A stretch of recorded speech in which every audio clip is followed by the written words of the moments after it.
42 భవనాలకు సంబంధించి వారు 100 కోట్లు కేటాయించిన మాట ఎస్డిఎఫ్లో వాస్తవమే. కానీ ఎస్డిఎఫ్ తెలుసు మీకు, దాని తదుపరి ల్యాబ్స్ అయినా ఇప్పుడు మళ్ళీ 100 కోట్లకు సంబంధించి ఇంకా కొంత అమౌంట్ పెంచి కూడా ప్రతిపాదనలన్నీ మరి గౌరవ ఉప ముఖ్యమంత్రి గారి దగ్గరనే వాటికి తొందరలోనే ఫైనాన్షియల్ ఇచ్చిన వాటికి సంబంధించిన రివాల్యుయేషన్ కావాలంటే ఎస్డిఎఫ్ నుంచి మా బ్యాక్వర్డ్ క్లాస్ డిపార్ట్మెంట్ నుంచి ఇవ్వడానికి వరకు ప్రతిపాదనలన్నీ కూడా చేయబడ్డాయి. తొందరలోనే వితిన్ ఈ యొక్క మార్చ్ లోపలే వాటిని వినియోగించడానికి జీవోలు కూడా ఇచ్చి వాటిని తొందరలో ప్రాసెస్ చేస్తాం అధ్యక్ష. తర్వాత బలైన వర్గాలకు సంబంధించినటువంటి నేను కూడా గౌరవ ఉప ముఖ్యమంత్రి గారిని ఒకసారి కొన్ని అంశాలు బ్యాక్వర్డ్ క్లాసెస్కి సంబంధించినటువంటి ఇష్యూస్, ఎందుకంటే Congress party social justice champion, తప్పకుండా సామాజిక న్యాయం గురించి ఆలోచిస్తుంది. కాబట్టి మనం సానుకూలంగా విపక్షం కోరిందా స్వపక్షం కోరిందా అనేది కాకుండా ఒక బీసీ ప్రజాప్రతినిధులు అన్ని రాజకీయ పార్టీల సమావేశం ఈ సెషన్ లోపల ఏర్పాటు చేయడానికి నేను గౌరవ ఉప ముఖ్యమంత్రి గారు సమయం అడుగుతాను. తొందరలోనే తప్పకుండా ఏర్పాటు చేస్తాం. దానికి సంబంధించినటువంటి అన్ని అంశాలను మాట్లాడుకున్నట్టయితే ఒక మెషిన్, ఒక యాక్టివిటీ స్టార్ట్ అవుతుందనే మాట కోరుతాను. అదేవిధంగా ఎలక్షన్ మేనిఫెస్టోలో బీసీ సబ్ ప్లాన్ కూడా మేము ప్రకటించినాం. బీసీ సబ్ ప్లాన్కి సంబంధించి కూడా మీరు అన్నట్టుగా ఈ సంవత్సరం కేటాయించిన నిధులు ఒకవేళ ఉపయోగంలోకి రాకపోతే భవిష్యత్తులో ఎట్లా వాడుకోవాలనేటువంటి దానికి సంబంధించినటువంటి కన్సర్న్ కూడా గవర్నమెంట్ దగ్గర ఉంది. గౌరవ ముఖ్యమంత్రి గారు కానీ మంత్రివర్గం కూడా బ్యాక్వర్డ్ క్లాసెస్ సంబంధించి డెఫినెట్లీ న్యాయం జరగాలని ఆలోచన ఉంది. భవనాలకు సంబంధించి మీరు అంతా తెలుసు, 3 భవనాలకు మీరు టెండర్ పాస్ అయిందని 42 భవనాలకు స్థలాలు ఇచ్చింది. కానీ స్థలాలు కూడా చాలా వాటిని డెవలప్మెంట్ చేయడానికే కొంత కోట్ల రూపాయలు అవసరం ఉండేటువంటి పరిస్థితి ఉంటే అప్పుడప్పుడు నేను దాని హెచ్ఎండి అని కూడా హైదరాబాద్ ఇన్ఛార్జ్ మంత్రి ఉండడం వల్ల వాటిని అడిగి స్థలాలను కొంత లెవెలింగ్ చేయడానికి కూడా వాళ్ళ సహకారం తీసుకుంటా ఉన్నాం. తొందరలోనే ఆ కుల సంఘాలు భవనాలకు సంబంధించి కూడా కొంత ఏమైపోయిందంటే ఇండివిజువల్స్గా కొంతమంది వాటిని పాలకవర్గాలకు ఏర్పాటు చేసుకొని కులాలకు సంబంధించి ఎవరికి పెద్దరికం ఉంటే వాళ్ళే 4 పేరు మీద రాసుకునేట్టు చేసినారు. దాన్ని ప్రభుత్వం హోల్డింగ్ పెట్టుకొని ఆ కులాలకు సంబంధించిన ప్రతినిధులు దాని మెంబరా లేకపోతే ఎలక్షన్ ఒక సిస్టమ్, ఒక ప్రాసెస్ ఉండాలి. రేపు పొద్దున ఎవరి ప్రైవేట్ వ్యక్తుల్లో చేతిలో పోకుండా సంఘాలకు సంబంధించినటువంటి విధంగా ఉండే చట్టంలో కొన్ని మార్పులు చేసుకొని ఆ విధంగా వాటి నిర్మాణం బాధ్యతలు చేపట్టిన తర్వాత కూడా వాటి ఆపరేషన్లకు సంబంధించి కూడా ఆ కార్పొరేషన్లకు ఏ విధంగా దాన్ని వ్యవహారం చేస్తారో, లేకపోతే స్థలాలు అంత విలువైన స్థలాలు దాని తదుపరి భవనాలకు పైసలు ఇచ్చిన తర్వాత వాటి రేపు ఉపయోగించుకోకపోతే వాటిని ఇప్పుడు సపోజ్ ఉదాహరణకు కుర్మ సంఘం భవనం కట్టినాం, కానీ దాని తదుపరి అక్కడ అనేక సందర్భాల్లో పంచాయతీ దెబ్బడా నా దగ్గరికి వచ్చినారు. దాన్ని వేరే ఒక ఎడ్యుకేషన్ ఇన్స్టిట్యూషన్కి వేయాలని లేదా కులపరమైన హాస్టల్ నడపాలని రకరకాల అంశాలు ఉన్నాయి అధ్యక్ష. ఇందులో చిన్న చిన్న అంశాలు అనేక ఉన్నటువంటి సందర్భంగా ప్రత్యేకించి రాజీవ్ యువ వికాసంలో నిధులు కేటాయించుకున్నాం. దానికి సంబంధించి కొంత కార్యక్రమం అయినా తప్పకుండా స్కిల్ డెవలప్మెంట్కి సంబంధించి కానీ బ్యాక్వర్డ్ క్లాస్కి సంబంధించి నేను గౌరవ సభ్యులందరూ కొడుతున్నాయి. తప్పకుండా ఏ పార్టీ అయినా బలహీన వర్గాలకు సంబంధించిన అభ్యున్నతి కొరకు మీరు ఏ సలహా సూచన ఇచ్చినా ప్రభుత్వంలో బలహీన వర్గాల మంత్రిగా మా ప్రభుత్వం మొత్తంగా అందరూ కూడా దానికి సానుకూలంగా ఉన్నామనేటువంటి మాట కూడా మరొకసారి మీ ద్వారా సభ చైర్మన్ మీ ద్వారా అధ్యక్షుల ద్వారా అందరికీ తెలియజేస్తా ఉన్నాను. తప్పకుండా ఈ ఎడ్యుకేషన్కి సంబంధించి మాత్రం బ్యాక్వర్డ్ క్లాస్ కొంత ప్రయారిటీ చేస్తూ ఉన్నాం.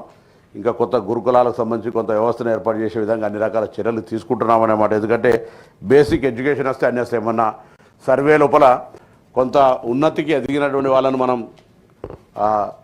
ఎక్స్పర్ట్ కమిటీతో రివ్యూ చేస్తే కులమా మతమా ప్రాంతమా డబ్బా ఎందుకు వీళ్ళు ఎదగడానికి కారణం అంటే విద్య ఒకటే కారణం అనేటువంటి సందర్భంలో విద్యకు కొంత ప్రాధాన్యత ఇవ్వాలనేటువంటి ఆలోచనతో ఈ ప్రభుత్వం కూడా ఉంది.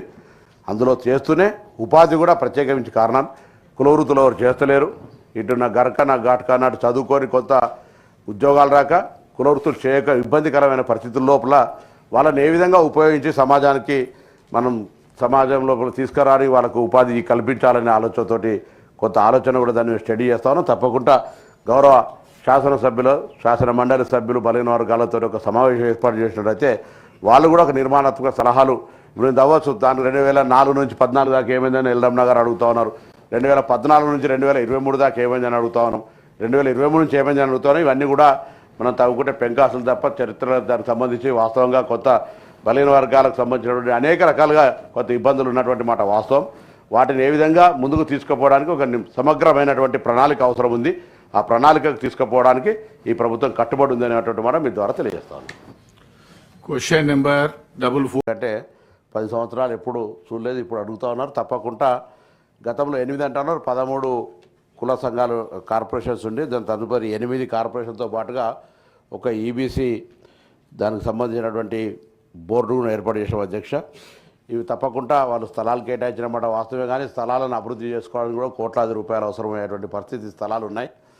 నెంబర్ 1 అయినప్పటికీ వాటిని ఆ స్థలాల కేటాయింపు పట్ల వెల్కమ్ చేస్తూనే తప్పకుండా ఎస్డిఎఫ్ కింద నిధులు కేటాయించినటువంటి పేపర్ వరకే పరిమితమైంది. ₹1 కూడా వర్గాలి. ఒక గొల్ల కుర్మకు సంబంధించినటువంటి వాళ్ళు గౌరవ మాజీ శాసనమండలి సభ్యుడు ఎగ్గే మల్లేశం గారు స్వయంగా నిధులు చేసుకొని కట్టుకున్నారు తప్ప ప్రభుత్వ పరంగా ఎక్కడ కూడా ₹1 గతంలో పేపర్ వరకే పరిమితమైనటువంటి మాట యావత్ తెలంగాణ ప్రజలకు కుల సంఘాలకు కూడా తెలుసు.